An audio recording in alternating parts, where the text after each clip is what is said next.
నమస్కారం. పాకాల శ్రీహరిరావు, రైతు కార్యకర్తను మరియు తెలంగాణ రైతు రక్షణ సమితి రాష్ట్ర అధ్యక్షుడిని. ఈ మధ్యకాలంలో ఏసీబీ వారు వందలాది కోట్ల రూపాయల అవినీతికి పాల్పడినటువంటి అధికారులను చాలామందిని పట్టుకుంటున్నారు.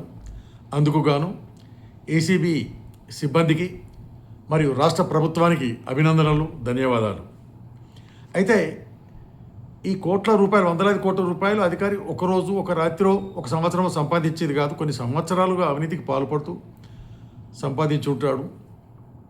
ఇలా సంపాదించిన ఒక్క అధికారి సంపాదించిన అక్రమ సంపాదనతో వేలాది మంది పేద ప్రజలకు డబుల్ బెడ్రూమ్లు ఇల్లు కట్టించి ఇవ్వవచ్చు. అలాగే వేలాది పేద కుటుంబాలు ఆర్థికంగా బాగు చేయవచ్చు.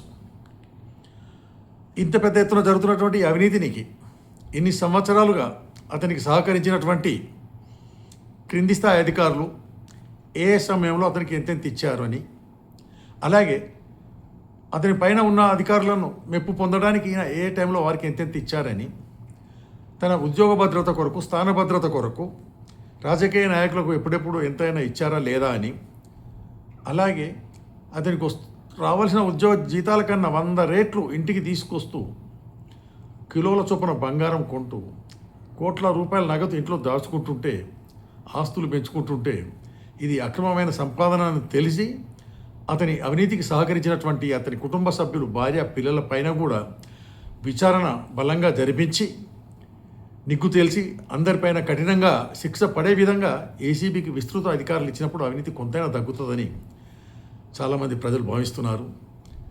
మీరు కూడా నా అభిప్రాయాలతో ఏకీభవించినట్టయితే లైక్ చేయండి, వీడియోను షేర్ చేయండి.